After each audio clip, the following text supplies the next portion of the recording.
Yes, guys, how you doing? Welcome back to Football Inc. Have you missed us? We hope so. We've missed you. I hope you're all happy and healthy, doing the things you love. With those you love to do them with, guys, do us some favours before we get into it. It's a big show today. It's a big show. We've got Premier League predictions. We're back, by the way. We are back. The Premier League is back. Thank heavens. We've also got to go through this ridiculous level of corruption that's going on and the nonsense that is the Premier League rule makers and their ability to enforce these rules. It's just insane. 11 of the last 15 Premier League titles have been won by two teams. 77% of the last 15 years of the Premier League, the best barometer of where you sit as a football club relative to your peers, have been won by two teams that have got 200 plus charges between them. Corruption, cheating, allegations, some of them accepted, some of them promoted, some of them already self-snitched. And what's going to happen? Nothing.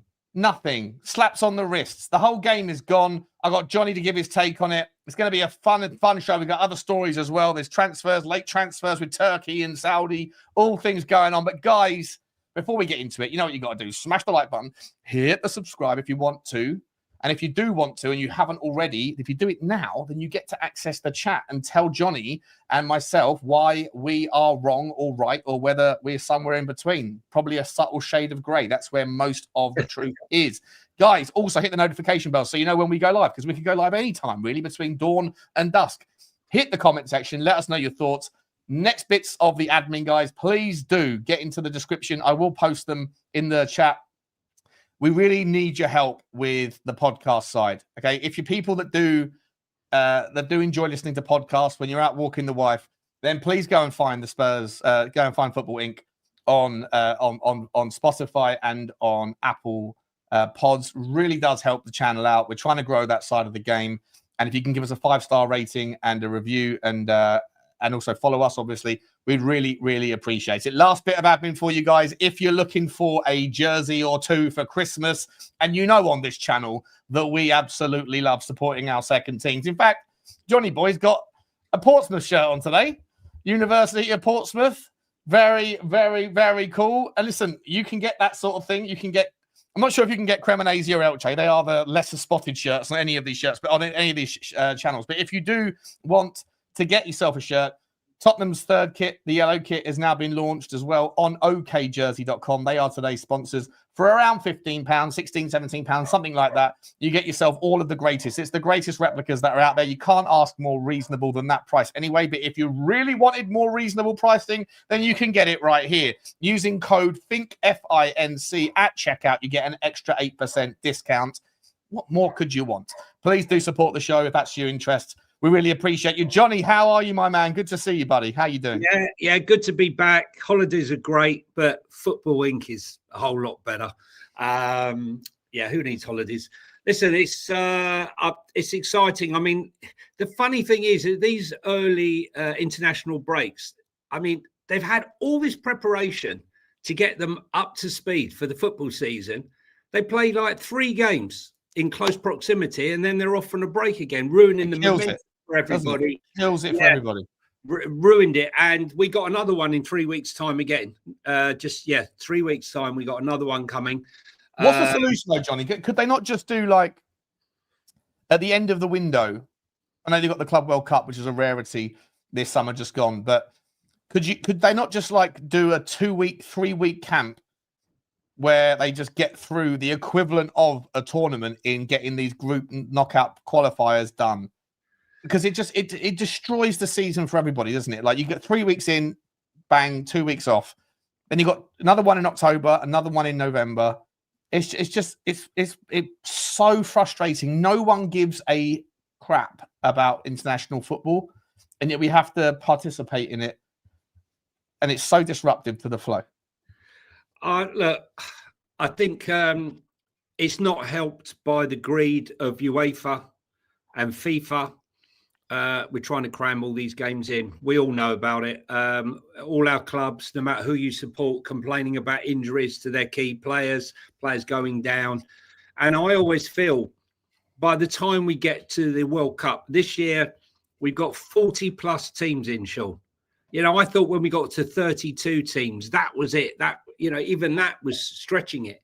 We all loved the World Cup. As a kid, we never had 32 teams in it. Now we're looking at 40 plus. Means a lot more games. And I always feel that by the time we get to the World Cup, we're not seeing the best of the players. Maybe in some of the South American leagues where they have a lot more, their seasons are out of sync, that they seem to be in a better fettle than we are. But I don't know what the answer is. The players' unions have called for less games. The Club World Cup was meant to be once every 4 years, but it's a brand new tournament. Now they're talking about having it every 2 years. It's too many tournaments, and I don't think it does anyone any favours. We all love football, but we want to see quality football. We want quality, not quantity, and I think this is the problem with both football associations now, the UEFA and FIFA. How much more money do you need? How much more champagne can you quaff in your offices and private jets flying around the world? This isn't about player welfare. This is about lining your pockets and your organisation's pockets. And whilst they're doing that, they're turning a blind eye to what they should be concentrating on right now. These are people who are bending the rules, manipulating the rules to their own advantages. And who's to say that those that are bending the rules have connections with those in UEFA and FIFA, and they're offering holidays to Infantini and the likes. Come to Saudi Arabia, here, have a villa, here, do this. We know all about the World Cup, the Women's World Cup. We know about them not having any sponsor for the Club World Cup, and then all of a sudden DAZN comes in and bids £1 billion for the Club World Cup. And and then we find out just after that who invests £1 billion into the DAZN organisation, the Saudis. And what happens then? Saudis magically get the Women's World Cup, which is a farce in itself, considering what women's rights are in Saudi Arabia. I know they're improving. I don't want to get political, but I'm just saying it's a web of corruption, a web of bullshit.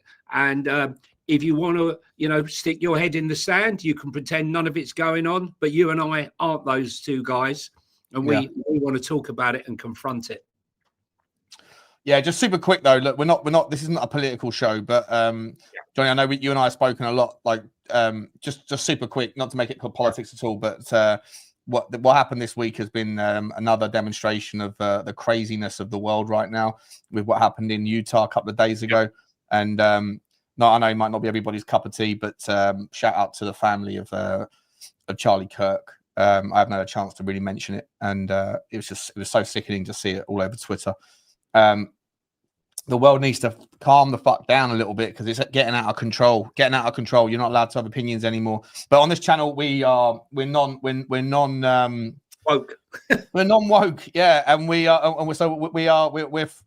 encourage everybody in the chat to feel free to keep your opinions coming about football generally. And we're going to get into some spicy topics now, mate. As a neutral channel, we are obviously Tottenham fans, but there are, we do represent all football here. And two teams, as I said at the start, that have won 11 of the last 15 Premier League titles. They've got 205, I think it is 204 charges between them, still yet to be answered. 130 for Manchester City. And of course, now, most recently, 74 for Chelsea. We're going to talk about them in a second, Jonny. But before we do that, obviously, we haven't done too many streams in the last sort of few days because of you're traveling home and various other stuff. But the APT story that dropped a few days ago, right? So we'll start there, shall we? So obviously we know that Manchester City had the opportunity, or they tried to present them the new sponsorship deal with the Etihad Group, who are, of course, an associated party of the overall owners of Abu Dhabi back in 2023. And it was blocked by the Premier League because it was deemed to be inflated valuations relative to anything else. The Premier League got sued by Manchester City. The initial argument was it's anti-competition law. You can't do this. And by the way, if what's good for the goose has to be good for the gander, if you're going to say that these sorts of things are not allowed, then how is it that near zero or zero rate interest loans, such as what Arsenal have had from the Cronkies, how are they allowed? That's also anti-competitive in the same vein. And the Premier League initially came out and said, you know what, you're right. And rather than saying that neither are okay, they ended up saying that both are okay. Now, Manchester City have ended up settling, agreeing, acknowledging some sort of paying lip service to the notion that the rules are fair and fine, and they won't challenge it anymore. But their £1 billion deal has now been approved. But it's not 1 billion because they have things called escalators in the contract, which essentially bake in over the length of the 10-year contract, which I guess is reasonable on some degree, that the value of the contract in its first year is not the same as the value in its 10th because of inflation, unless you bake these things in. And so when they bake these things in, essentially it's going to look like £1.75 billion. That is on the back of Manchester City in July also signing a £1 billion kit deal with Puma, which isn't necessarily outrageous because there's other deals that are kind of in the same ballpark. But it's a record. It is a record deal. It's a record. It is a record deal. It is a record deal, but it's just ever so slightly more than what Real Madrid signed, and not that dissimilar to like maybe 100 million more, or whatever. But it is a record, but it's still within the realms of feasibility, right?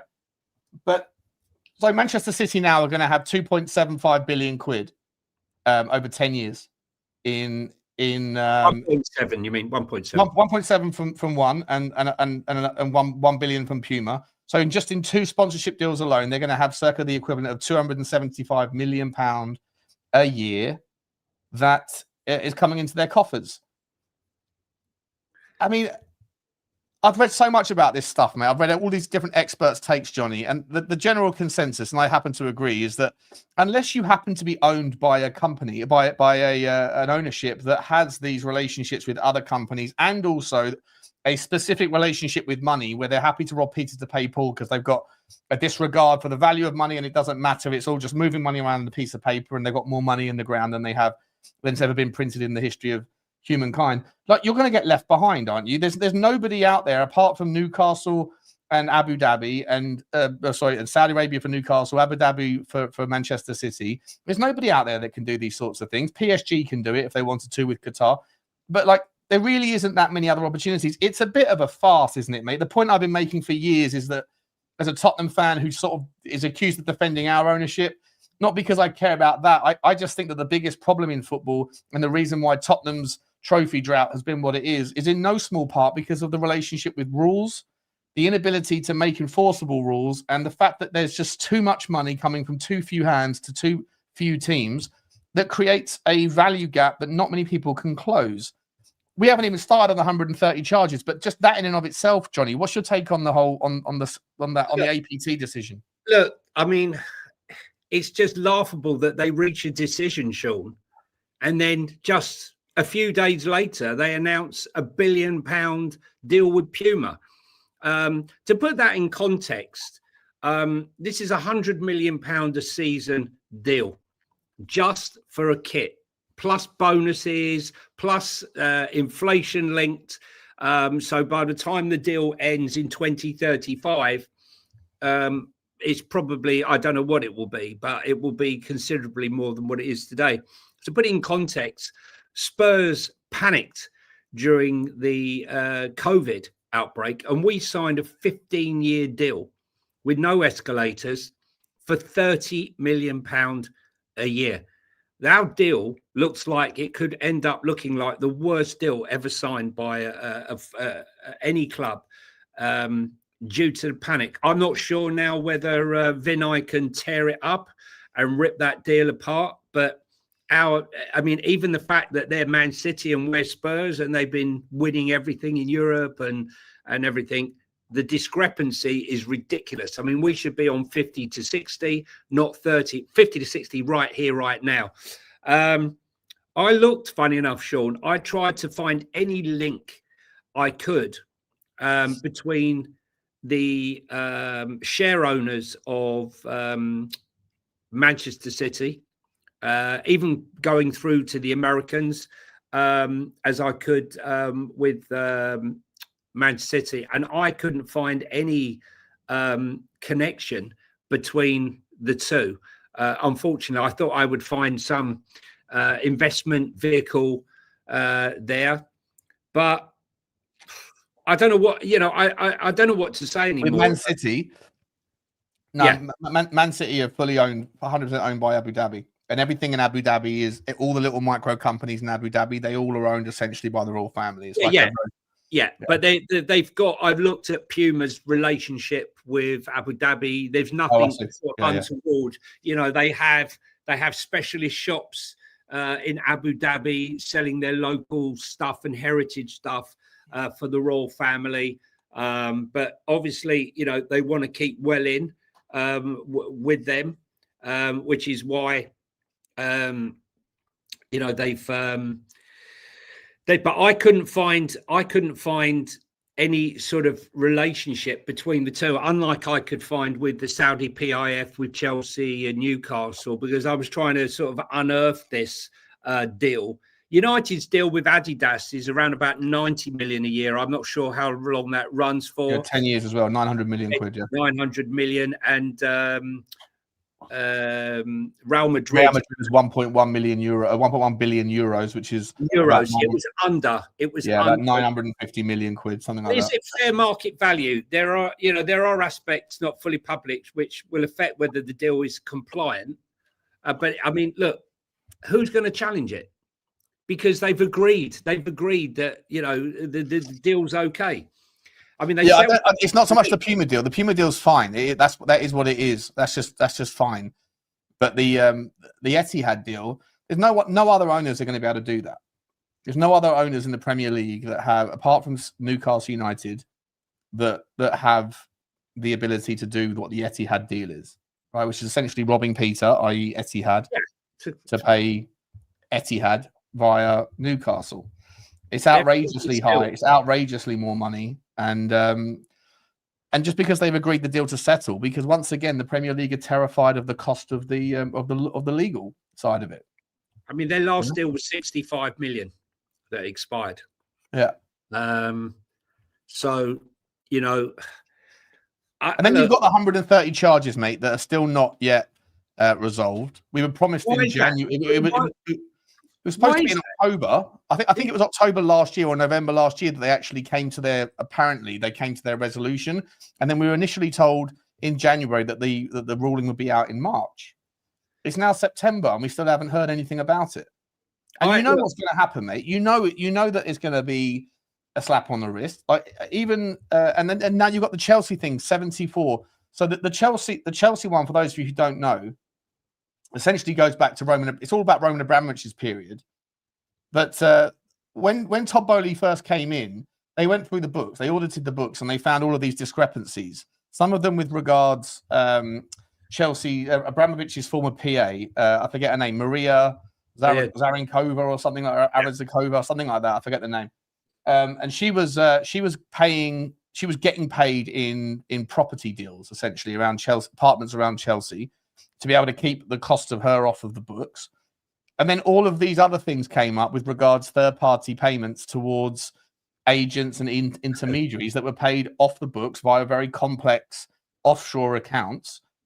And Chelsea found it, Todd Bowley found them, and then went cap in hand to the FA, the Premier League, and UEFA, and said, this is what's going on. They initially got an £8.5 million fine. And then they've gone back and forth, and Chelsea apparently have been very forthcoming with all of the evidence, and that they think they should get some sort of some sort of dispensation, because they make the claim that Chelsea haven't benefited in any kind of sporting merit manner. It's laughable. It's laughable. It's laughable. Well, because their argument is that even if they had paid the fees for those things through the Chelsea's books, then they still wouldn't have been in breach of PSR and FFP rules at the time. But the reality is that they paid fortunes to the agent of Eden Hazard. The same with Willian. And remember, Willian, we were a direct victim of that at Tottenham because Willian was at our training.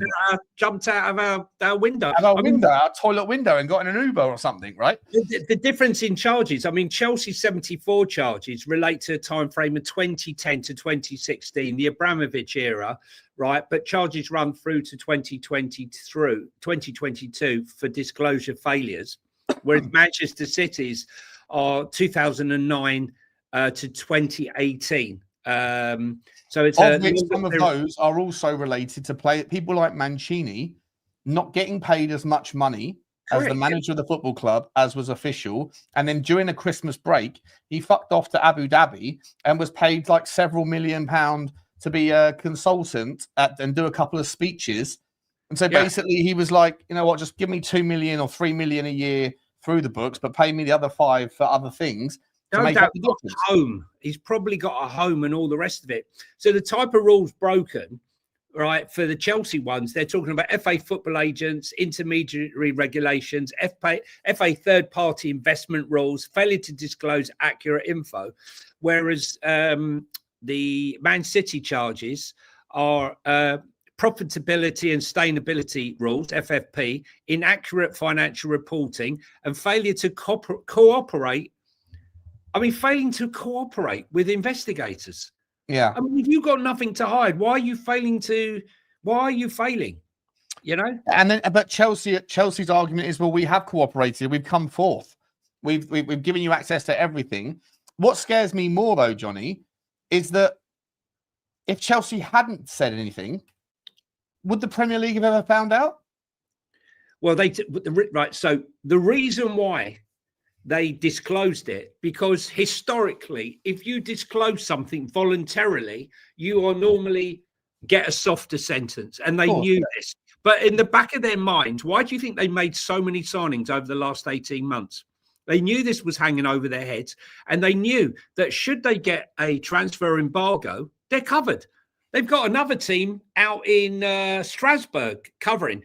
So the dual representing conflicts was possible disguised third-party payments, failure to file accurate records, inflating sponsorship deals to disguise owner funding, hiding the true wage and transfer costs, not providing full documents to investigators. Chelsea's new owners, triggered by leaked documents by Der Spiegel. They're the ones that leaked documents. Yeah, they hacked them. Correct. They admit historic breaches may have occurred, but denying all wrongdoing, fighting every charge. Right. So the potential sanctions, right? Possible transfer ban, points deduction. It's not going to happen. None of it's going to happen. I mean, what is the bottom line? I mean, the deals that we're talking about. I mean, if we look at precedents, Sean, let's look at the precedents, right? Chelsea in 2019 received a 2-window transfer ban and a 460k fine for breaking the rules on signing overseas under 18s. So we'll break all the rules, we'll sign all the players, and we'll fine you 416 grand. It didn't matter about 2 transfer windows; they'd already signed the players, so it didn't affect them at all. Then we look at Barcelona, 2014, similar youth transfer breaches, punished with a transfer ban for 1 window. Real Madrid and Atletico Madrid in 2016 for the same comparable reasons. Everton 23-24, points deduction, 6%, 6 points and 10%, 10 points for overspending under Premier League's profit and sustainability rules. And Manchester City banned from Europe by UEFA for 2 years over FFP, later overturned at CAS. We forgot about that one. You know, they got what's even worse, mate, is with regards Chelsea and their specific current breaches that they're being accused of, right? So I'm looking at the Athletic article here. There are examples of the FA just issuing clubs with fines for breaching specifically football agent regulations, which is what they're accused of in the most part. Although it should be pointed out that these were isolated cases on a different scale to the claims made out about Chelsea. And here's an example. Wigan had to pay a £40,000 fine in 2014 over the signing of Marc-Antoine Fortune. Brighton were fined £90,000 by the FA in 2015 over the transfer of Dale Stephens a year earlier. And Reading were fined £200,000 last year over breaching intermediary regulations with Michael Elise's agent in 2019. So, like 40 grand, 50 grand, 200 grand. I mean, like at this stage, mate, I've been making this argument exactly the same thing with regards Chelsea's mismanagement of their transfer balances with regards to UEFA. Same with Aston Villa. Chelsea got an 8 million fine, I think it was, and Villa got like a 3 million fine, and they're subject to go up if they continue to carry on with their breaches. But they still get to participate in the tournament, which gives them 100 million quid in the case of Chelsea. So let me say with this one. So this is the point I'm making. So when you look at Manchester City in 2020, they're banned by Europe, by UEFA for 2 years for FFP, right? They're later overturned by CAS due to time-barred evidence. But they were fined £10 million for non-cooperation. £10 million. What is £10 million when you're earning all of that for being in the competition? Exactly. And the fact of the matter is they've broken their own rules. But someone at Manchester City, I can't think who it could possibly be, has spoken to UEFA and to CAS, and sometimes they've reached an agreement. We're going to smack you on the knuckles. Here's £10 million fine, but you can be in the tournament anyway, right?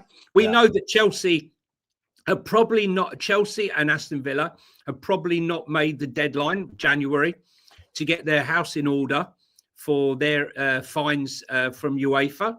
What's going to happen, Sean? Are they going to get banned? No, they're just they're going to get a fine. And like you correctly said a minute ago, right? So Chelsea make the worst case scenario is they get a transfer ban. That's why they bought as many players as they have. And another one today, by the way, from Romano. This came out. This is interesting, right? This came out. How long ago did it come out? A couple of hours ago, I think. Let me get my notifications up.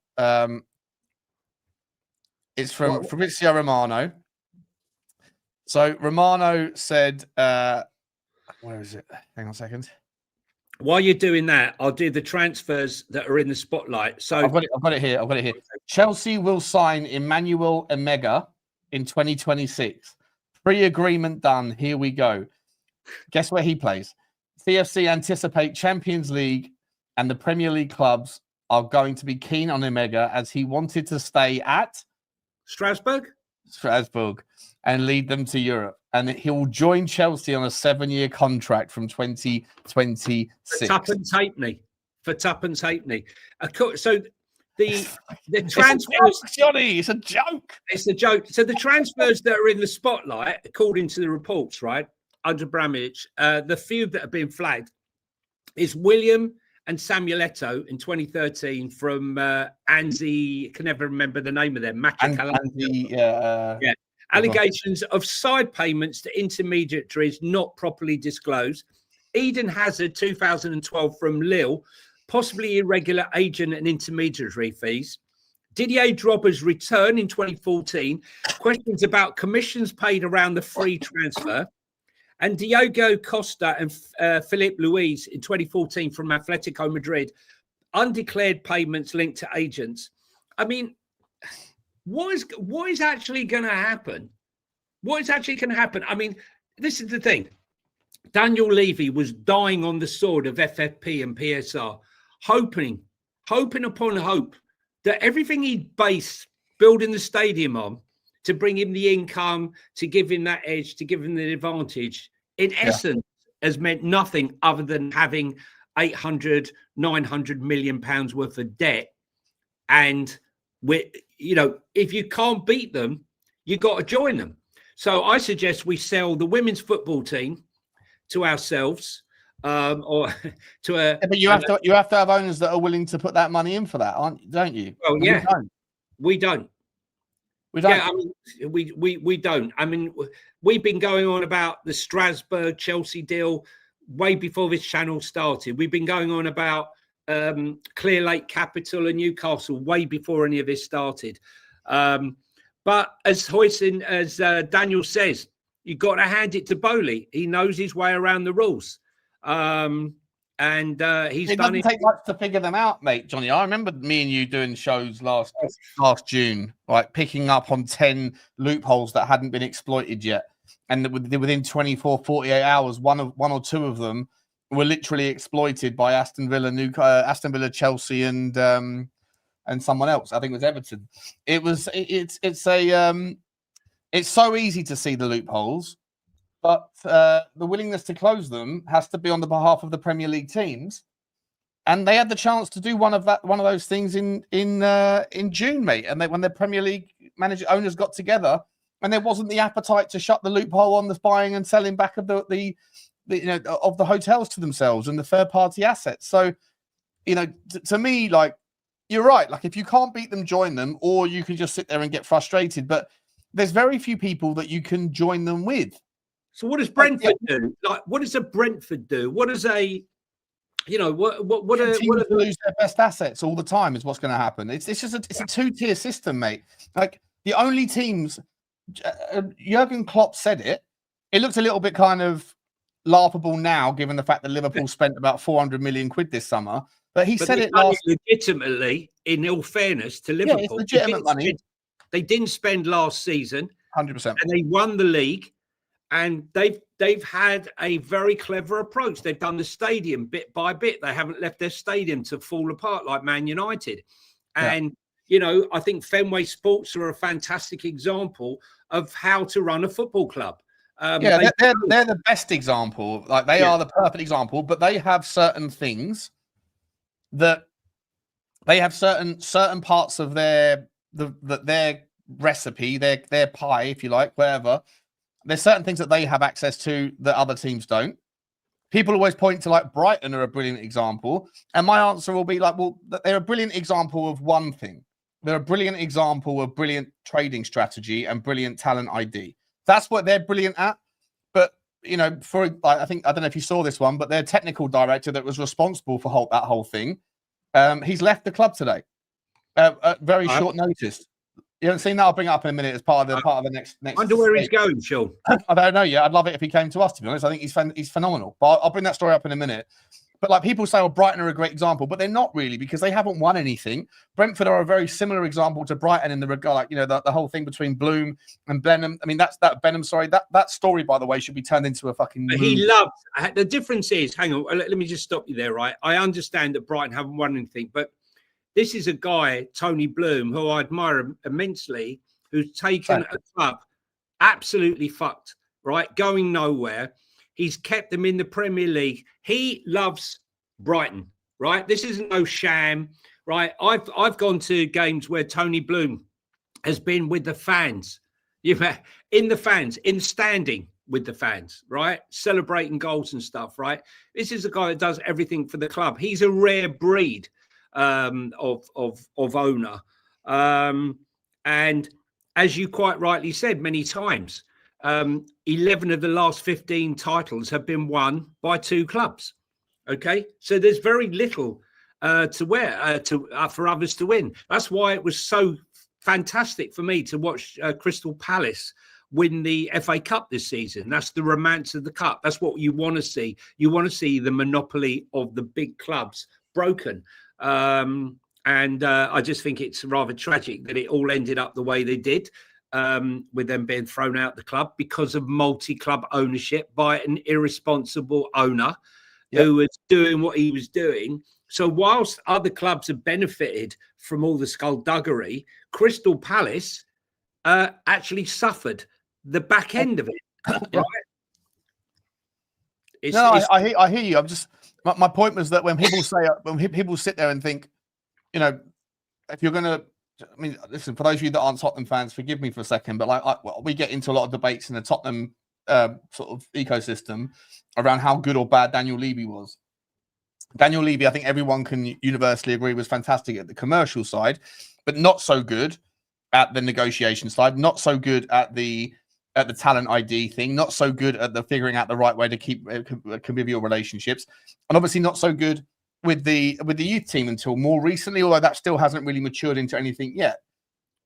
When people point to Tony Bloom or Matthew Benham, they say, well, there's examples of brilliantly run football clubs, and my argument is, well, actually, they're brilliant at the things that Daniel Levy wasn't very good at, but they're not very good at the things that Daniel Levy was excellent at. So, like, if you've got the role of a chairman being, I guess, like 5 different factors, right? One is how good is your youth team. 2 is how good is your talent ID and your progression. 3 is how good is your commercial. 4 is how good is, how successful is your team, and 5 is how much money do you bring into the club overall.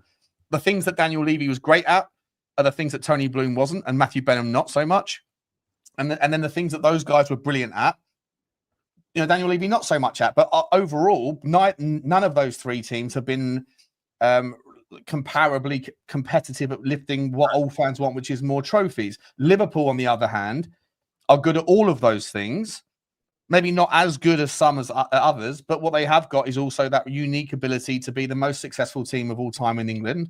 And consequently, they have the draw. When they pick up the phone to the best players out there, as long as they can match the project competitively on price and wages and all that stuff, they're not going to have to sit there and convince people to come to them, which other teams have to do, because Liverpool have that historical draw. The thing is, ultimately, when I fell in love with football, and the majority of people, probably 30 and over, okay, it was only ever about the football. You went down there on a Saturday and it was about cheering on your team, who was going to play, who was played well, who was shit, right? Even the transfer window before Sky Sports, right? The transfer window, tuning in. You picked up the newspaper. It's CFAX, or you picked up the newspaper on the morning of the thing to read some article. It's all snowballed. But the investor and all the rest of it, it's all become about FFP, PSR, finance, skullduggery, doing the rules. Whereas, before, the Spurs fans... It's about picking your best 11 and seeing what happens, and sometimes you win, sometimes you lose, right? Yes. I hear you, but the game has moved, the world has changed, mate. It has, and it's not for the better. It's not for the better. When you look at the historic teams, who were, big teams like your Sheffield Wednesdays and all the rest of it, who were in the league, and how the cycle we had cycles. Yeah. Okay. Now the chance of having cycles of clubs is going to be very difficult. It's very difficult now, for any club to come from the Championship now and stake a claim and become title winners and break into the monopoly. You'll get the occasional anomaly to the rule. Maybe. Yeah, you'll get occasional ones. You had it with Leicester to a degree. You had it with Tottenham. We didn't quite get there, but we had a little extended period as title challenge. People were talking about Tottenham as a way, or this year they might get there in 2017, 18, whatever. But generally speaking, 90% of all trophies in the last 26 years have been won by 6 teams or 5 teams, right?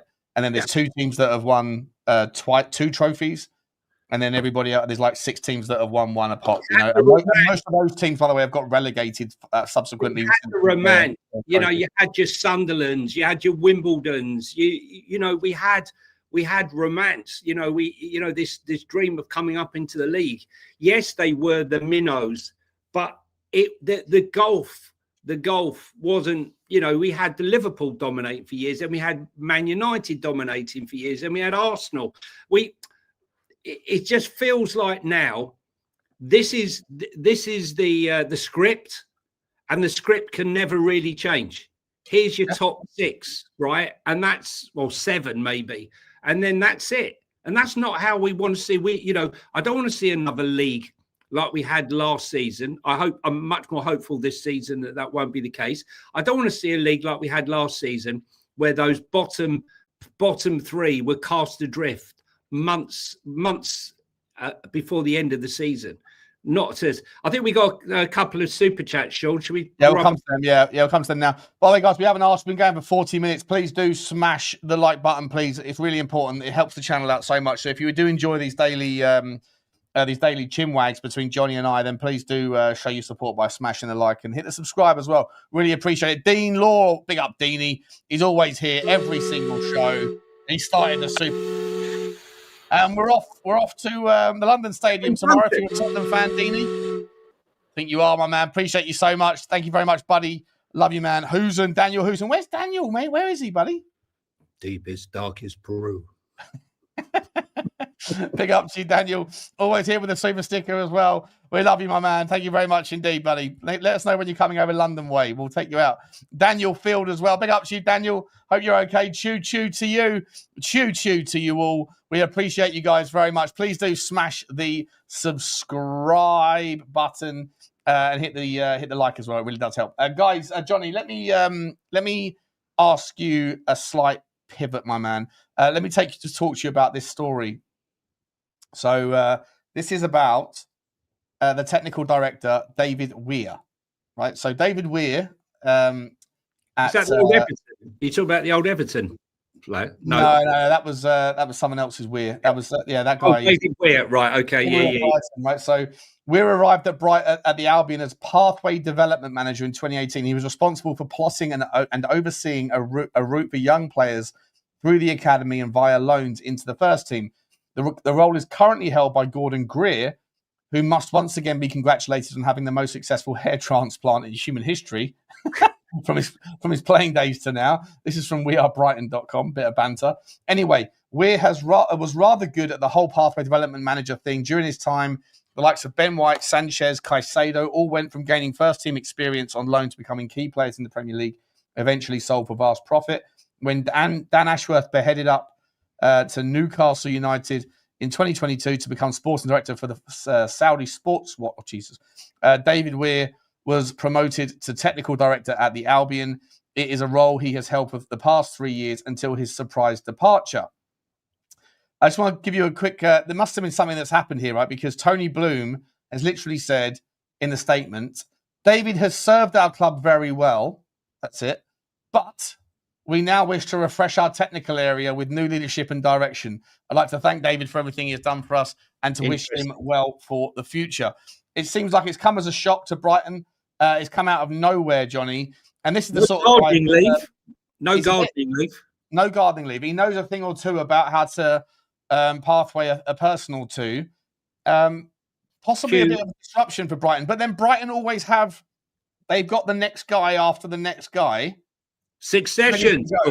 They've got succession planned for everybody, mate. From what I've heard, they have succession plans for their social media. 19-year-old girl out of Brighton Uni. They know who the next one's coming through is going to be. You know, they've got succession plans for everyone based on the data science in which they are experts at.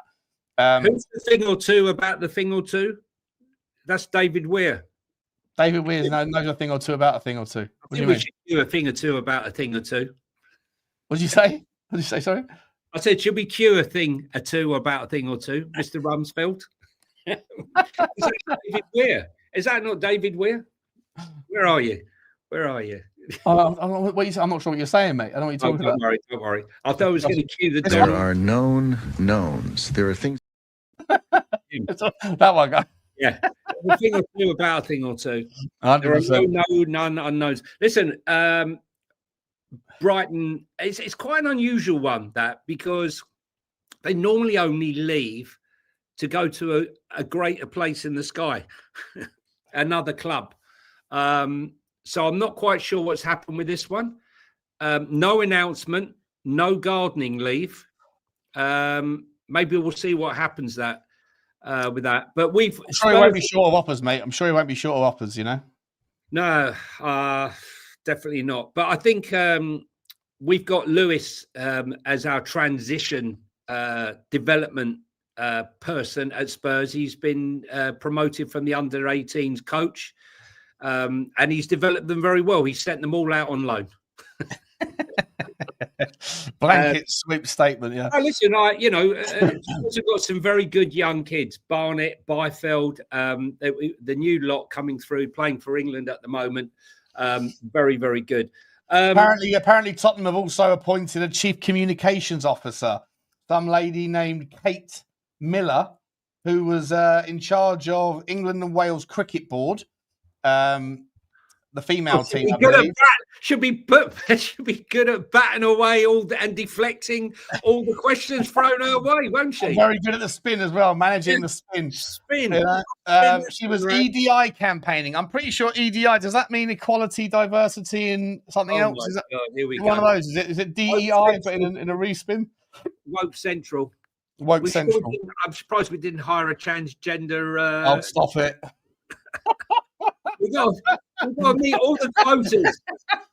we must meet all. We're getting cancelled again, ladies and gentlemen. We're getting cancelled again. We must meet all quotas. All quotas must be met. Tell me something, guys. Did you see, just quickly scooping off, did you see Ange in his press conference yesterday? He said, unfortunately, he won't be able to play Shevchenko tomorrow in the game against Arsenal. I think he got it mixed up. It's Zinchenko, not Shevchenko. They wish they had Shevchenko. Just quickly on that one, Sean. I know we went on about it that for quite a long time that we didn't believe that they were his signings. He's got all the wingers. He's got all of the assets that he would want. Now, I had a message from a guy who said to me a while back, I didn't think anything of it, but he said to me that he reckoned this deal was struck in Greece months ago, back in July, when he was presented with the Freedom of Greece.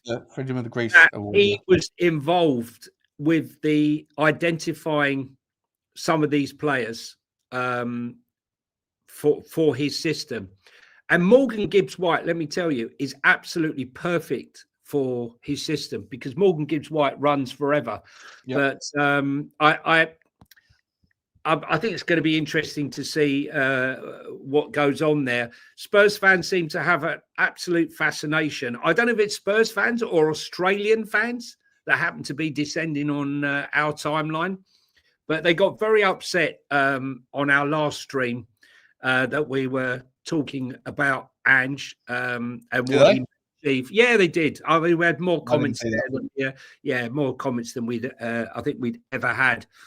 But there's loads and loads of news. Where do you want to go now? There's so much news. I'll let you steer the ship, mate. Where do you fancy going? Well, let's go all over the place. Right, let's go for Wolfsburg. For Christian Eriksen, ex-Spurs, ex-Man United, has signed now as a free agent for Wolfsburg.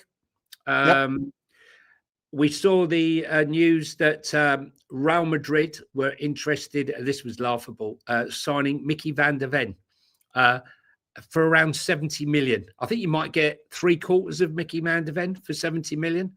There's no way they're selling him for that amount of money. Real Madrid seem to be confident that one of the two targets that they want for next summer, Konate and William Saliba, will be achievable. I don't know whether or not. I mean, Arsenal are desperately trying to now sign Saka and William Saliba, who are both 24. They're out of contract at the end of 26, 27. So they don't sign this season, which is possible. Yep. 1 year left on their contract. Saliba and Gabriel, did you say? Saliba and Bukayo Saka. Oh, they'll both sign new contracts. They're not going anywhere. They'll sign. 100%. I'm not so sure about Saliba. Where's he going to go? Real Madrid? Mate, Real Madrid have got the pick of anybody in the game. And there's two players. They might not be quite as good as Saliba, but they can get Mark Gahey in January to commit. And they can also get Konate to commit. And if I'm them, well, I don't know how much money, I don't know what their financial situation is. I'm sure they can always find money wherever they want to do whatever they want. But if you've got two players there that are top draw, like Gahey and Konate would probably be. Maybe, listen, I'm not ruling anything out, but I think that Arsenal will throw 400 grand a week, 350 grand a week at Saliba. He's the best centre back in the game, in my opinion. Best right-sided centre back in the game. I wanted us to sign him before Arsenal did. We were linked with him, but we ended up going elsewhere. Arsenal are trying to get rid of, in January, they're looking at Gabriel Jesus and Leandro Trossard. I thought it was quite interesting, that clever deal that that Arsenal signed for Trossard, where they signed him on a new contract to keep him. Yeah. Put his wages up massively, but didn't extend his contract. So they'll be looking to sell him, because if you've got a player on a higher contract, you get a greater value, even though they didn't extend it. Another Spurs player, funny enough, Atletico Madrid are eyeing Tottenham's Rodrigo Bentancur on a free transfer. His contract expires next summer. Do you think he's going to sign? No, expires summer after. He's not got 1 year left. He's got 18 months left. You sure? Pretty sure. No, I don't know. Bentancur. I'm pretty Why sure. are you on that one? Pretty sure he expires in 2027, doesn't it? Let's have a look. Why are you looking at that one? Sorry, no, you're right. According to this, 2026. Yeah. That's interesting. I didn't know that. I think it was next year. Well, so I thought he was going to sign a contract in the summer, but he hasn't. But it doesn't seem to be getting a lot of coverage. Are Spurs comfortable in the fact that they think he'll sign a new contract? I mean, Thomas Frank has spoken about how vital he is for the squad and what a good player he's been since he's been there. I don't know. I expected that one to be signed, if he was going to sign, before the transfer window. Before the transfer window closed. And the fact of the matter is, in January, he'll be able to sign a pre-contract with Atletico Madrid, should he wish to. I hope that doesn't happen. Bayern Munich announced that they were convinced that they could sign Lamine Yamal as a 14-year-old for £5 million. And they thought they were going to do it until Jorge Mendes came along and said, no, you're not going anywhere. You're going to stay at Barcelona. And the deal collapsed. What was the other one I saw? Chelsea and Aston Villa have sent scouts to watch Ecuador in the international break. And they loved the look of highly rated central defender Joel Ordonez, who plays for Club Brugge. Club Brugge really are, we talk about Brighton being great scouts, Brentford, but are Club Brugge just another one of those clubs that just consistently seem to produce players? And at the same time, they're in Europe and winning games. It's not like they don't win any games in Europe. They play amazing football at home. Yeah. Absolutely insane football at home. But they are also the best team in Belgium. Belgium's a great source of talent. So they're kind of like akin to Ajax in that regard, mate. They're like if there's a talented player in Belgium that's popping up at 14 years old, and Bruges picks up the phone, come to us. It's like, again, you have to bake in the context of the environment.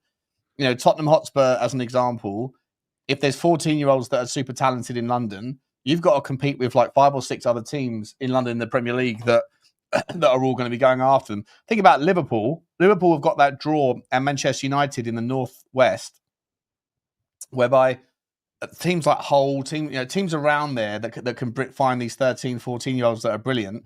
Those guys can just cherry pick those players and say, "Come to us. We'll pay a couple $100,000 or whatever compensation, and your parents don't have to move home."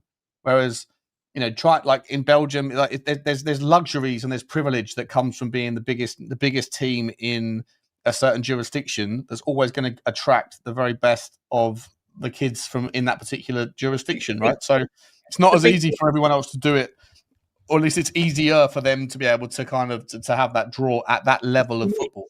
It's a huge ask. Someone that we know that we've streamed with, James Flowers, his son, fantastic footballer, was offered to go out to Ajax. But what it would mean would be he has a business, so it would be uprooting his business, trying to start a new life and a new business out. That's a huge commitment with no guarantee that your son's going to make it. So you can understand why, they stay within the country unless they offer them all the gold that they can eat, which is what top footballers are getting offered at the moment. Talking about getting offers, Hamburg have got an option on Fabio Vieira to make the move permanent should it be successful for £17 million. And one player who definitely doesn't want to go to Leeds United is Jean-Philippe Mateta. He says he's got absolutely no interest in joining Leeds United, but he would be interested in joining Aston Villa. It's very nice. Jean-Philippe Mateta. Yeah. Good player, mate. Very good player. I really like him. I mean, he's getting on a bit. He's getting on a bit. Super chat here, Johnny, from David Blair, mate. He's up to you, David. He says, I'll be honest, as a Spurs supporter, I was glad that last season there were 3 teams cast adrift. Yeah. I mean, I heard someone making the argument that had that not have been the case, then Tottenham would have picked up 3 or 4 more wins, because it was only because there was no jeopardy of relegation that we got to the situation we did. I mean, maybe there's an argument. We don't know, right? That's predicting a different timeline of reality. But like for me, I just think that either way, losing 22 games is unacceptable for any manager of any team, and let alone one of the biggest teams in the Premier League. I think it was a disgrace. And I think Ange Postecoglou is going to get very quickly found out at Nottingham Forest, unless you can teach an old dog a new trick or two, unless he's learned, right? But I don't know. I think he'll still try and stick to his guns. Maybe he's he's spent the last 6 months figuring out a load of new analogies, a load of new excuses, and a load of new double speak to be able. He's already announced the double speak. You know, when he said in his first Nottingham Forest interview, and he said, "Yeah, I knew, mate. Yeah, like I knew. I knew I was getting fired, mate, before the final." Then why say season 3 is better than season 2? I told him.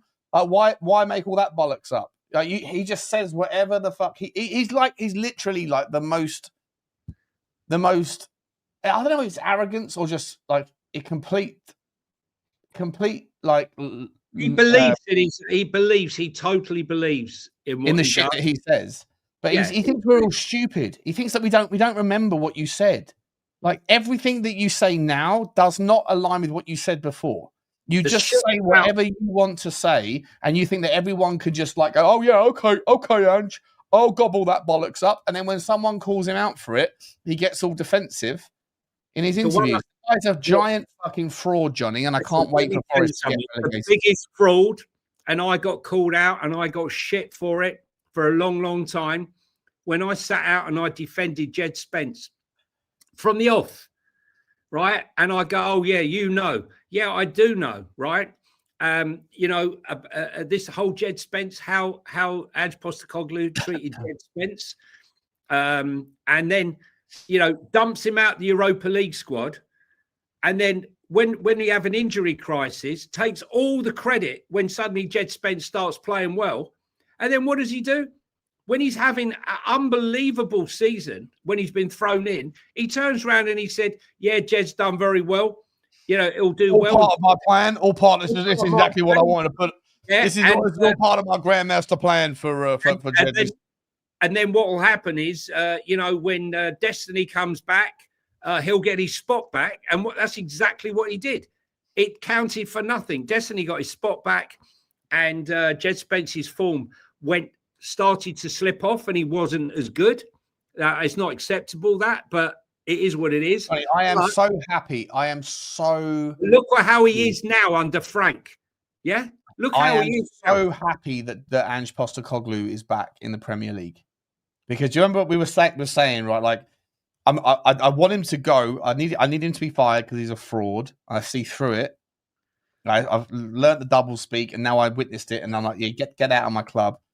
But then I was like, but part of me needs to see him stay just so that the fraudulence can become clear.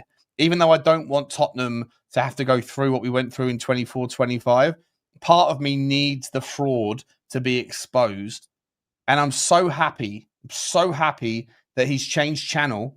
But luckily enough for us, like, Netflix didn't subscribe to the 3rd season, but it happens to be available on Amazon Prime, which is still accessible in our country. The fact that he's gone to Nottingham, if he fucked off and took over Hapoel Tel Aviv or like Metz or Marseille or whatever, I wouldn't be able to kind of follow the story as closely.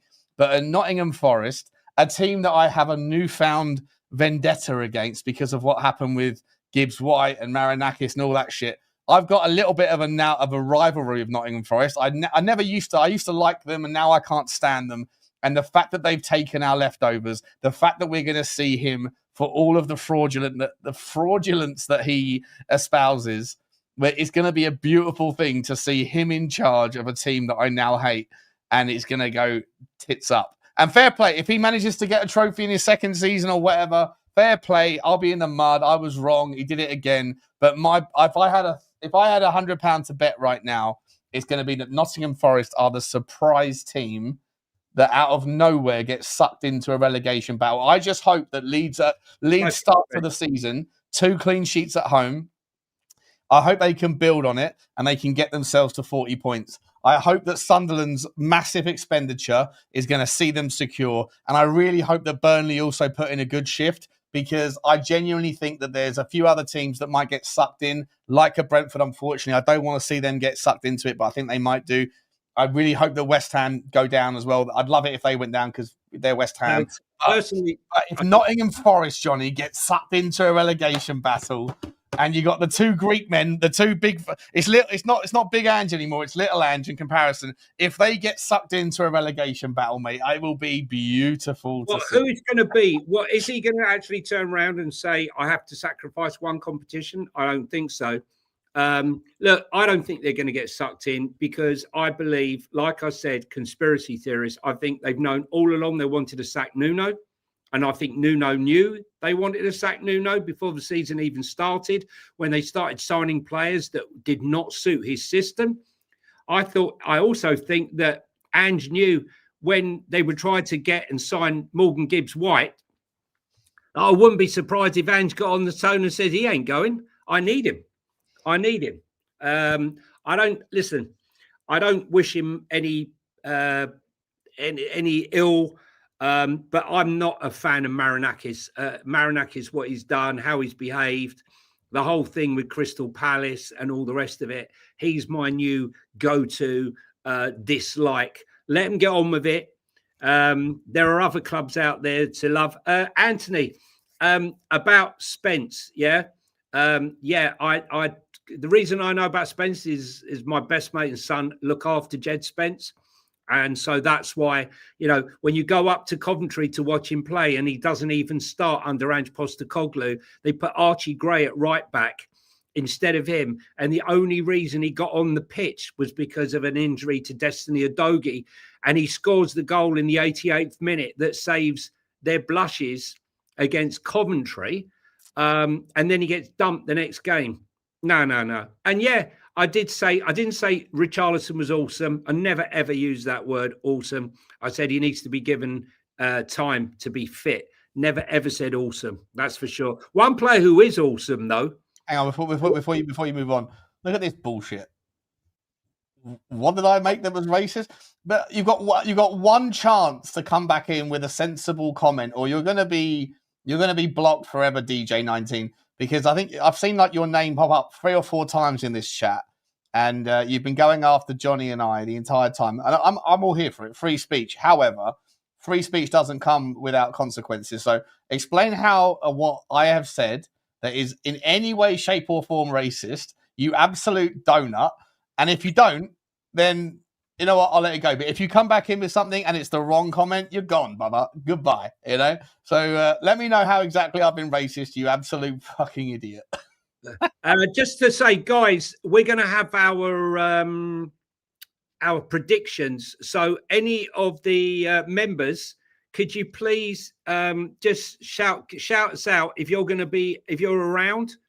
Yeah. And you'd like to do the choosing for the chat and for the watchers today. Yeah, we need someone with a membership. If you are here, there's not a lot. I can't see a lot of members in the chat right now. Any members that are here and you want to be able to just handle the predictions we're going to do in 5-10 minutes, and you'll be around for the last 20 minutes of the show, let us know, and then we'll take yours as the membership. Or if not, what we'll do today, if there's no one that can do that, then we will pick someone randomly that can do it for us. We need someone who can represent the audience's predictions for the last part of the show. Yeah. So give us a shout if you want to do that. Okay. So one player that I did want Spurs to buy before any Archie Gray or anything was Adam Walton. I absolutely loved him at Blackburn, but even I never thought that he would ever go on to achieve what he achieved from last January transfer window. Okay, Nikos. If no member comes up, you can rep for us. Let's see if a member comes up. If they don't, Nikos, happy to have you as chooser for the scores. Adam Walton. He went from signing from Dougie Freeman, fantastic signing. He knows talent, no problem. Unbelievable talent spotter. He signs him 25 mil. No one else dived in. I was amazed that no one went. He went for 25 mil, absolute steal. I never expected him to be playing for England come that summer. But they're now talking like Real Madrid, Liverpool, all the big clubs, Sean. I mean, is he going to be the next £100 million player? He's not a £100 million player yet, mate. No, but I mean, he's suffering from a lot of injuries, but everyone wants him, Sean. Yeah, he's a cracking player. But like, he's not a Declan Rice level. No chance. Nowhere near. Not yet. A couple of years, maybe. We'll see. We'll find out. He might end up going for 100. He might end up going for 100 million quid because that's where the market's just gone ridiculous. But is he a £100 million player? I don't think so. Not yet. I think he's a very good player, but not. I mean, I think every club in Europe, every big club in Europe, Bayern Munich, Real Madrid, Liverpool, Man United. You think he's world class? Do you? I think he's. I actually think that. Can he improve his game? 100%. But winning that ball back and delivering the ball at pace instead, bang, bang, right? As for his position, I think he's right up there. I mean, I think you'd be very lucky to get him out in January, but I think clubs will come in January for him because I think he's absolutely a game changer and he's going to be there. The only doubt for me is his injury record. He keeps getting knocks and injuries. One more while we're on Liverpool, who are interested in him. Do we think that Liverpool will get Mark Gahey next summer, or do you think they'll come in again in January? Do I think they will come in January? For Gahey, I think Gahey will. It's an interesting one, mate, because I think we spoke about this before. I think that Gahey got essentially. I don't know if Glasner and Gahey are going to be like particularly okay because I think we spoke about this, right? Like, I think that Glasner basically turned around to Parish and said, "If you sell him, I'm done. I'm gone. I quit immediately." And so I was on the receiving end of something very similar to that in my work, and it broke my relationship with my boss because he ended up sandbagging me in the future anyway by him getting the job, and then fucking like just like asking me to stay, curtailing my career to protect him, and then a few months later he got a promotion and just fucked off anyway, and it was never the same. I don't know whether or not Gahey is going to forgive Glasner. So I think if there's an opportunity for Glasner for Gahey to go in January, 100% Gahey takes it. But whether or not Parish will allow it, based on what Glasner has said to Parish, I'm not sure. Captive, didn't he? He does. I mean, he's not willing to let anyone really go. I mean, yeah, but if like Gahey, like you said this, right? Like the reward for being a good guy isn't there. The reward for being a bit of a donut, you get your move, right? So I think that Gahey maybe throws his toys out of the pram at the second attempt. But I think that Gahey does get his move in January, and I think Crystal Palace have got some tough times to come, mate. Because I think if Gahey does leave and then Glasner goes, well, fuck this, then who's the next managerial cab off the rank, mate? That for a team like Palace that have built so well very, very recently, they've become a very difficult team to play against. They're very good at home. They're very stubborn away. Glasner's been insane. If Amorim leaves, right? If Amorim gets sacked, and I think he will, then Glasner's clearly going to be the number one. Him or Areola. I think it's him or Areola. Right. I think one of the two. But let's say it's him. Yeah. Right, let's just for the thought experiment say it's him, and he goes to United, and I can understand that logic. Can I understand the logic of Areola going from Bournemouth to Palace? Not really. No, not really. I think that Bournemouth are just as exciting a prospect right now. Bournemouth have got a tiny stadium. Nuno to Palace. Maybe. I think Nuno's stock has risen at Forest for sure. And he's free. He'll be out. Maybe it's not a bad shout, but that's probably a good shout. But I just sit there and look at Crystal Palace and think everything that you've grown is because you happen to keep a good crop of players, and you had a manager that got the best out of you. Half of those players, 3/4 of those players have now fucked off. If Mateta fucks off as well to Villa, Palace can easily get sucked back into where they used to be, which is the 16th, 17th, 18th team, right? The thing that the Palace's biggest issue is the fact they lost Dougie Freeman. I'm telling you, he was. Yeah, I hear you. I agree with you on that. I agree with you. Talking about raising their game and dropping off, Andre Onana or Andre. I mean, what a banana he is. I mean, honestly, he's like. He's the only guy who has performed shockingly for Man United, and yet somehow has fallen on his feet. I don't know if you watched the last show, but he got a massive increase in his wage to go on loan to Trabzonspor, right? That's what he got. You have a bad season. Okay, I'm not going. No, you can go to Turkey and we'll pay you more than you're getting paid at Man United. I mean, how's that work for someone who's like been a bloody? Yeah, but listen, that's the whole the Turkish thing we haven't quite figured out yet, Johnny. But listen, if anyone's going to figure it out, mate, it's you and me, 100%. That Turkish thing has to be investigated because there's some random wild shit going on there with money that can't possibly exist.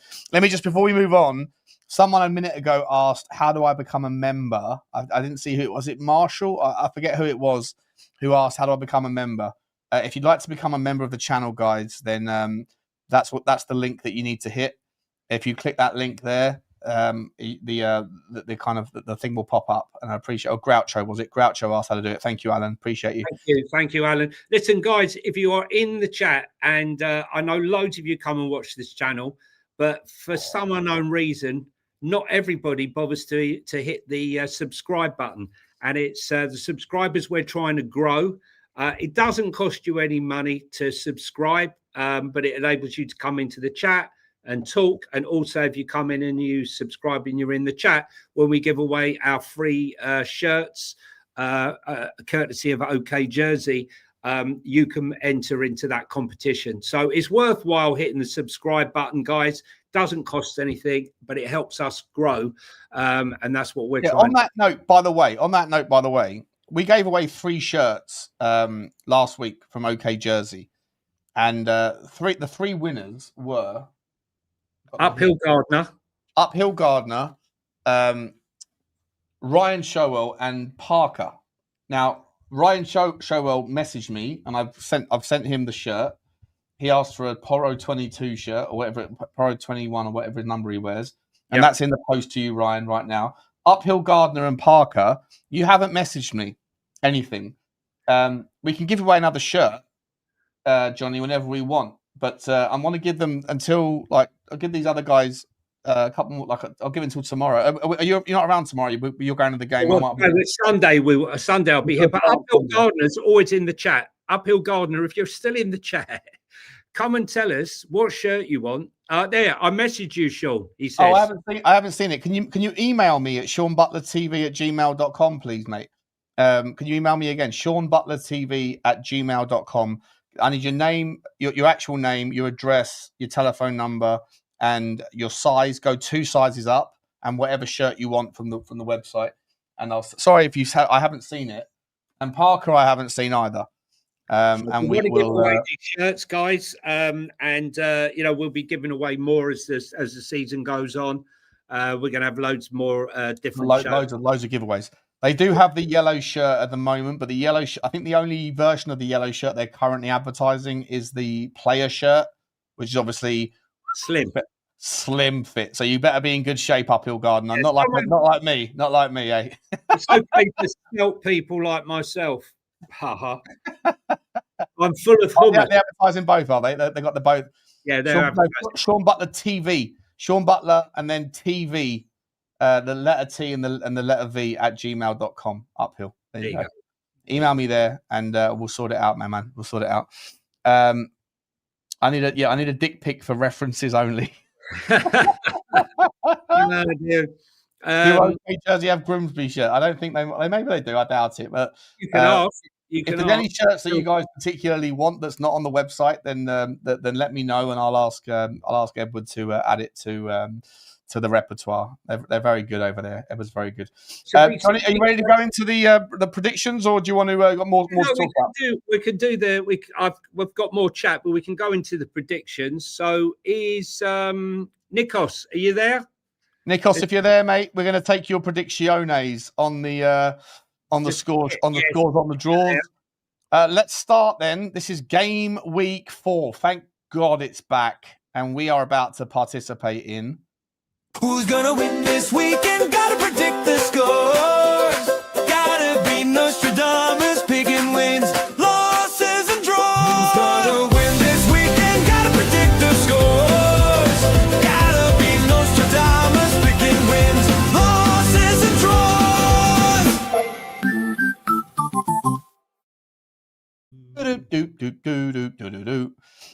Right then, Johnny boy. We've got 10 games to go through. Rules, just a reminder, Nikos, I can see you there. Well done. The current scores on the doors are Johnny, I don't know how, but he's on 25 points. He's 1 point ahead of me in second place on 24 points. And Nikos, you got a bit of a job on your hands here, mate, because the chat are on 21 points. There's 4 points separating everybody. Easy makeup. Now remember, Nikos, you have to choose a goal scorer for the week, and you can't choose one of the goal scorers that's already been used. So goal scorers that the chat have already used are Thaler, Richarlison, and Declan Rice. It's not just a goal scorer; it's also an assist maker as well. Yeah. Johnny, you've had Liam Delap, Gyökeres, and João Pedro. And I've taken Ekitike, Semenyo, and Brennan Johnson, who did nothing for me at all. Right, let's get into it, mate. Let's have 30 seconds each on the game as well. Talk about the game specifically. Let's start with tomorrow morning's early game: Arsenal versus Nottingham Forest. You know who it is? Ange Postecoglou. He's going back to the place where he hasn't got a single bean of success in his time in Tottenham in the Premier League. I've gone for 3-0. To Arsenal. I personally think it's going to be an easy day at the office for Arsenal, and I think that I don't imagine Andrew's had much time to put in place his tactics yet. But if he does anything like the abdication of responsibility over to the players to figure it out on the pitch and get on the wavelength, all that bollocks, new manager bounce, maybe not for me. I've gone 3-0, and just for what it's worth, I've also taken this game to use my my player hit. So I've gone for Gyökeres because I think he's going to have a field day. What you say, my man? Well, I've gone 3-1. I just think they'll catch them on the break for 1 goal. So I've gone 3-1. Ange Postecoglou. Now, my bet, I'm only interested in the fact, will he be looking at his shoes or will he be talking and poking, pointing?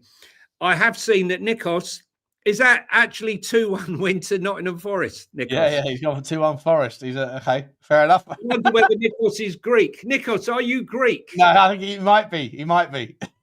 I think he's gone with a Greek vote there. Let us know, Nikos, if you're Greek. Where are you from, Nikos? Where in the country are you from, and who do you support? Nikos has actually been on my on Sean Butler TV a couple of times. He's a conspiratorial fella, like I am. He believes the world is flat. Yes, he thinks that the Emirates pitch is flat enough for Ange Postecoglou to get a result. My guess is Nikos is Greek, and he's gone for the Greek vote. But I hope he could easily be right. I'm from London, been on season up Sean's other show. Okay, fair enough. Okay, the second game, Bournemouth versus Brighton.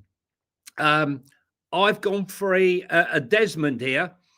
I'm loving watching Bournemouth this season. Just when you thought that, I've always loved him as a manager, Sean. What he's only done with that football club with limited resources, and Foley's not exactly thrown money at him. I've gone for a 2-2. I saw what Brighton did and how well they played against Manchester City. And I saw how well Bournemouth played against us. So I'm going for a scoring 2-2 draw. Yeah, Nikos has taken the same vein as you. He's gone for a 1-1. I've gone for a Bournemouth win, an edged Bournemouth. I initially had 2-0, but I've updated it. I've gone for 2-1 to Bournemouth. I just think that Bournemouth at home have got a little bit much, and I think that Brighton. I haven't been that impressed with Brighton for the last season, and the start of this season. I just feel like they've lost a little bit of their mojo, but they're still very dangerous. But I just think Bournemouth at home. I'm going to go. Excuse me, I've got hiccups. I'm going to go for 2-1. Are you writing these down, Shawnee? Yeah, I've got them all down here. Yeah, so go on. Sorry. No, go on. What were you going to say?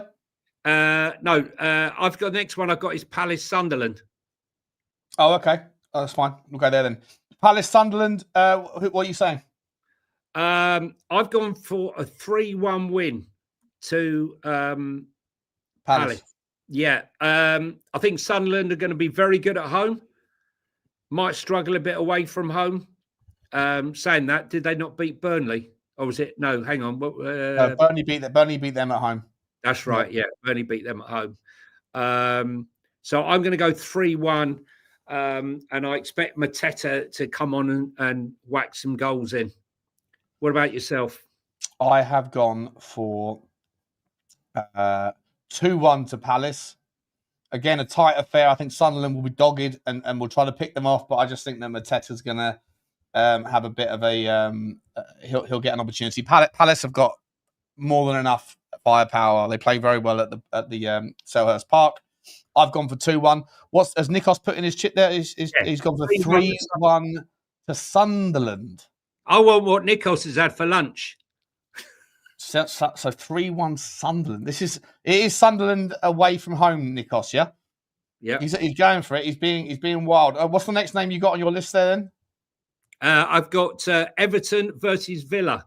Okay. So I've gone for 2-1 to Everton. I just think that Villa don't look the same to me. They haven't got their mojo yet. They're not in the thick of things. And Everton at home, Jack Grealish just doing things, making me look like a mug. I didn't want Jack Grealish at Tottenham. I thought, I don't think you did either. I think we both said loan at best, but loan, yeah. But I basically fancied us getting someone else. But he looks like he's so hungry, and he's looked like he's back to one of his best. So fair play to him. Fair play to Everton. Had a good window. Villa, I don't subscribe to it. I still want to see this Evan Gassand get his chance. I think the Villa have got a chance there. That's why I've gone for a goal for Villa, but I think that Everton are going to score a couple. And I actually think Everton are going to have a fairly decent season, mate. Yeah. So 2-1 to Everton. Everton, Nikos has gone 2-0. And Everton, he's gone the same as me. So Nikos and myself have both gone 2-0 to Everton. I like Everton's signings. And, what a great manager David Moyes has been. The only blemish on his record really is that trip to Manchester United to follow the great Alex Ferguson. And his legacy is going to be superb. To go in there into a struggling Everton team and turn them around the way they did, they're not an easy team to beat. And now he's got some money being thrown at him. He got that stadium. Yeah, I'm going 2-0. So that's both myself and Nikos, 2-0. Okay. Next game I've got is Fulham versus Leeds. What have you got for that? I've gone for 0-0. I think it's really important. I don't see much going on there. I think that Leeds have really sort of stacked their defence at home, and they've done all right. They've got 2 clean sheets at home, but it hasn't necessarily proven to be too rewarding. And I don't really see Fulham firing on all fronts yet either. I think it's going to be the boring game of the week. I don't want to watch it. I'll probably catch the highlights, but the highlights will probably be 60 seconds long. 0-0, nothing to see here. Nikos has gone Leeds to win 2-1. And I have gone Fulham 2, Leeds 1. I've gone for a Fulham at home. They're a better team. They deserve to beat Manchester United. They were robbed on a couple of occasions in that game. Silva's a good manager, and I think he'll eke out a 2-1 win over Fark in this game. So 2-1 to me. Greg B's on my wavelength. Just quickly, I don't know if Nikos is aware of the home draws, but I think I saw him say he's putting it into an ACCA. He's currently predicted of the 5 games we've gone for so far, he's predicted 1 home win, 3 away wins, and a draw. Listen, fair the play. way the Premier League is, this is why we normally give it to members, Nikos. You could be a once off. You could be a once off. No, I love it, mate. I love it. You might end, if it's a crazy weekend, you might end up like just romping home. You're certainly not going with the trend. I love it. Yeah. Newcastle Wolves. Newcastle Wolves. I've gone for Newcastle 3, Wolves 0. Wolves to continue in the mud, and Newcastle to really get going. I'm not sure if Anthony Gordon's back this time, but with Vissa and others in tow, I reckon that they're going to start finding their feet. A comfortable 3-0 win for me. You, Sean? I've also gone for 3-0. Yeah, I think Newcastle back at home. I think they're getting their they're shaking off. Shake it up.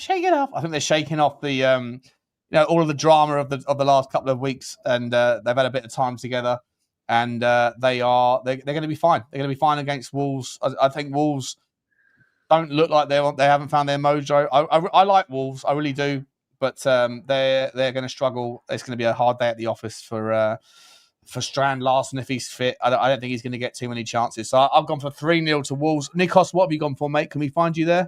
1-1. He's gone for 1-1. 1-1. All right. Interesting. In there. 1-1. Interesting. Doesn't rate it. He's going for some crazy ones. The chat might be left behind here, or they could be well in front. Let's be honest. Next one, West Ham United versus Tottenham. What have you gone for, Sean? I've gone for 3-1 to Tottenham. More with my heart than my head. I definitely subscribe to the notion that it's not going to be easy. They're on the back of a 3-0 victory the week before last, and Tottenham obviously came on the back of a terrible performance against Bournemouth. So I could be way off on this one, mate, but I just think that Tottenham have got enough in the tank, and we're going to see Xabi Simons, we're going to see Kolo Muani. I think that West Ham won't really know what version of Tottenham, who's going to play no unpredictability is going to win the day here for me. And I think that West Ham, whilst they do have some options, I like Fernandes. I like what Callum Wilson's looking like he's showing, and I really like what's his name, Somerville off the left. He has a lot of balance to that team with Bowen and Pickett. He's a great singer, Jimmy Somerville. Yeah, fantastic singer. But let's hope he's not singing "I'll Forever Blowing Bubbles" on the weekend. But I've gone for 3-1 to Tottenham, mate. What's your thoughts? My thoughts are that Spurs have got quite a few players that have been away in South America on international duty. Kolo Muani isn't really match fit because he hasn't been training. He thought he was going to Juventus, waiting there, but couldn't train with them. So I don't think he's match fit. So I think only Xavi Simons will come in. But the other boys, the Spurs boys coming back, it's going to be a tricky one. I'm going to go for Spurs to a 2-1 win. 2-1. Okay. I think Nikos has gone for 3-2. He's predicting goals. I am still very, very tempted right now, Johnny. I know we spoke earlier on the phone, and you said, Sean, if you're going to drop 200 quid on a ticket, don't do it for the stadium for the London Stadium. I feel like I'm starved of football, mate. We're not going to go to Bodo anymore because we missed out. So I feel like I need to go and see a live game of football. So I might end up going tomorrow. At the moment, I am doing a watch along. But in the next couple of hours, you don't know, I might end up buying it and just getting up there. Stratford. There's also the big march tomorrow, which, again, no politics, but I want to go and see that for a minute or two.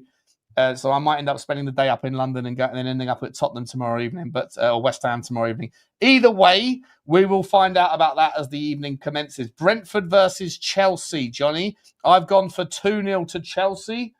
I just think they've got too much. I think that Brentford will put on a good shift. I think they'll make it difficult, but I just think Chelsea have got a little bit too much. I think they're the dark horse for a second place finish this season. And I think that Chelsea right now look very, very strong. Their midfield issues have been resolved.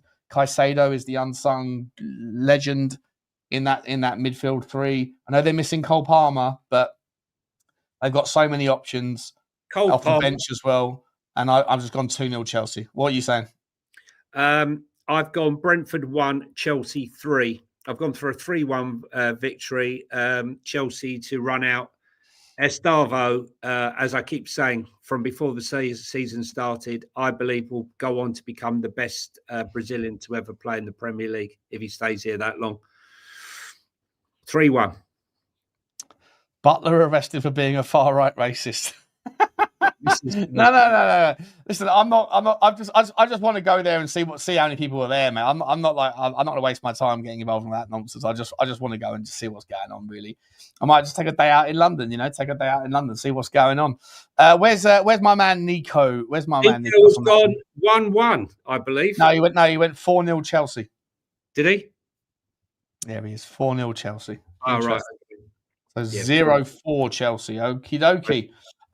Burnley versus Liverpool. What have you gone for this one? I love Burnley away. It's a pig. It's an absolute pig to get to. I left at 8 o'clock in the morning. In fact, I think it was earlier, 8 o'clock in the morning. I arrived at 10 to 3, arrived in the ground, saw us win 5-2, I think it was. Got in the car straight afterwards, got in the coach straight afterwards and arrived home at 12:15 at night. That's the life of a football fan. So when you see us coming out, getting pissed off when we lose, now you understand why. I've gone Burnley 1, Liverpool 4. You've gone for Burnley 1, Liverpool 4. All right. What are we doing here, Nico? Let us know, mate. Let us know. Burnley 1, Liverpool 4. Can you see Nikos there? Hang on. Nikos, let's see. 4-0 Liverpool. 4-0 Liverpool. Okay. Yeah, I might have undershot it, to be honest, but we shall see. And then the big one, mate, the massive one of the weekend is the Manchester derby. What did you go, Sean? Sorry, I didn't hear. For Burnley Liverpool? Yeah. 2-0 Liverpool. 2-0 Liverpool, okay. Yeah.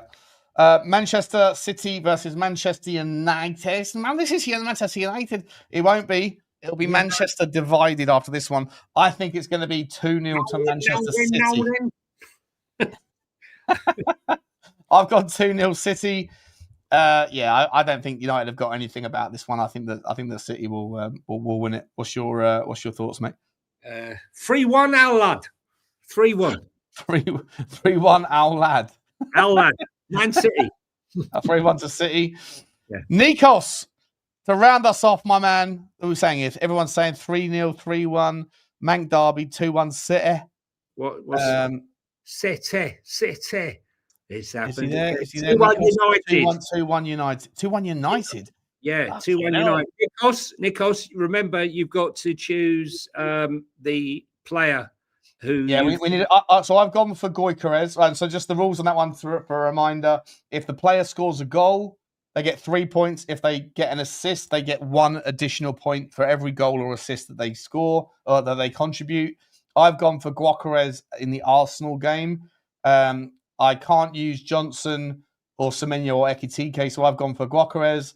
Johnny, you can't use Delap or Gyökeres or João Pedro of a Chelsea fame. Who have you gone for, my man? Nikos has gone for Kudos. Kudos. Nice one. Yeah, revenge. That's a good choice, mate. I like did that. think Like that. Good choice. I've gone for Mateta. Mateta at Palace. Oh, interesting. That's a good shout. That's a very good shout. That is a very, very good shout. I think Nikos is a contrarian. I think if the wind is pushing left, I think he wants to push right. I love that about you, Nico. I love that, mate. I love that, buddy. Very, very cool. All right, guys, let me save that so that we don't lose it. We Guys, will find out. If you're in the chat and you haven't hit the like or subscribe button, guys, do your stuff. We couldn't do it without you, but we need you. That's your part. We provide the content. You provide the clicks and the follows, and we're all a happy family. I think that's about it, Shawnee. I've got other stuff. Tottenham did fail to sign with a late effort to sign PSG's Seni Mayulu. It's been reported again. I know we spoke about it the other day, but apparently he scored a goal in the Champions League final. I don't know much about him, so I'm not gonna pretend like I know anything about him. I don't. So tell me just quickly, because I think next week we're going to do. I think we should do the predictions for the top 6, FA Cup, Champions League. Who will get relegated? Should we take a quick look at the? Should we take a quick look at the fantasy football? Yeah, I had a horrific week last week. Probably the worst week I've ever had in fantasy. I think I scored something like 30 points. It was a disaster. If it allows me, is it on the screen? I think it's on the screen. Here we go. All right. Let's have a look. Who's in the lead? So I am currently ranked 307. I've had a fucking shocker, by the way. Right, who's top? I am currently ranked 378. James Rubin, he got 56 points. He got 220 points in total. Fuck it. Now I am so far back. This man, just look at his team. Early days, mate. It's early days. It's early days. It's very early days. So he got. How do I get this up? How do I do this? Here we go. He got what's it? Where did his points come from? 18 for Haaland. He triple cap. Did he triple captain? No, he just capped. No, he didn't do anything. 18 for Haaland. João Pedro, he got 9. Ekitike 2. Ismail Sarr and Die 7. Kudos 7. Kudos 2. Yeah, I mean, my one was absolute. I had an absolute shocker last week. Let's find out where you are, shall we? Whereabouts are you in the rank? He's 8 points clear already. This guy, the Jedi Knights. I got something horrendous. I'll look at it quickly, but I think I scored something like 30 points. I had a disaster because I missed the deadline. I shall tell you, I am number. Hang on a second. I got 31 points, which is the worst I've ever got. And it is the worst I've ever got, and I am. In this league, hang on, I shall tell you. So I'm currently 378 out of. I'm not sure how many are in there. I went from 75 to 291. Have a look at mine. 291. I'll bring you up in a second. Gay, got me 15 points. Haaland got me 9. Hang on a second. How many points did you score? Haaland not my captain. Who was my captain last week? I must have forgot to change your vice captain. Your vice. For fuck's sake, I forgot to change it, didn't I? Jesus Christ, what a bozo! Could be on 9 extra points if I'd not made that mistake. Gee whiz! Let me get you up. You scored 43 points, mate. I scored 30. How many points are you on in total? I'm on position 291. Terrible. Oh, you're miles ahead of me. Yeah, but I had a absolute disaster. 291. I'll be on it. Oh, how many people are in this league? Oh, you're up 291. You've gone up there. No, you're here. There you go. Carlos Kickable. There you go. Terrible.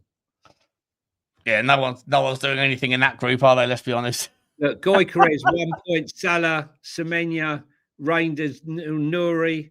I mean, like everyone let me down last week. Literally everybody. It's early days, though. It's early days. I always come back strong. I won the We Are Tottenham TV group 2 years running. I was the champion. So just don't write me off. But 378. How many people are actually in the group? Let's have a look. I think there's over 400 people in the group. There is 425 people. JB Sports, Jamie Burpitt. You are bottom of the rank. Joshua Wanning, Tottenhamberg. You guys are all struggling. I think these guys have already given up, though, to be honest. I think they've made their team and then they've forgotten about it. I'm still very much involved, but I'm only slightly ahead of them. Let's just put it in context. If you didn't give a shit, you're still right up. You're still close to me. You're still not You're far still from me. close. You're still close. Right, guys. Let's call it a day. And listen, just before we go, who do we think? Who like the transfer window's closed now? We're going to be seeing. The likes of Alexander Isak, Xavi Simons, maybe Kolo Muani. Are we going to see more of Benjamin Sesko? Who else are we going to be seeing? Big money move. We got Newcastle's boys. They're two signings. What do you mean, big money move? What do you mean? Well, Sesko's a big. Who's money doing move. well this weekend? No, we're looking to see players that are running out for the first time. Your Vissers, your Simmons. Xavi Simons, Kolo Muani, maybe. Alexander Isak. We'll do debut watch. We'll do debut watch on Monday. Who else was Newcastle signed again? I've forgotten now. Who did they play? This is injured. He's got a knee injury. Voltemade, is he going to play? Voltemade.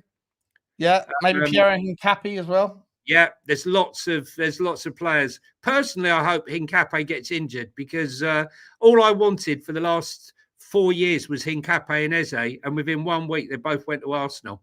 You couldn't get any worse than that, honestly. When dreams don't come true. Yeah, Voltemade, that will be an interesting one. But the heroes are yet to be unveiled. But keep watching Estavo, and I still think Igor Jesus is going to be the big surprise for Nottingham Forest. And no doubt Ange Postecoglou will claim that without him, he'd never be the footballer he is today. All right, guys, we'll leave it there. I don't think we're going to be around tomorrow, so we'll be back on Sunday for a long show. Yeah. Like you all, love you all. Thanks so much for everyone. Thank you for the super chats.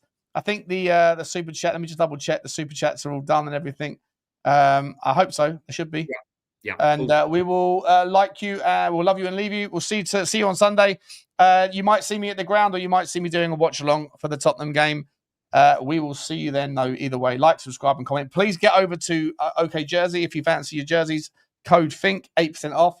And also, please, guys, please, if you're in the podcast games and that world, please search for Football Inc. And please give us a 5-star rating and review. We appreciate you all. See you again.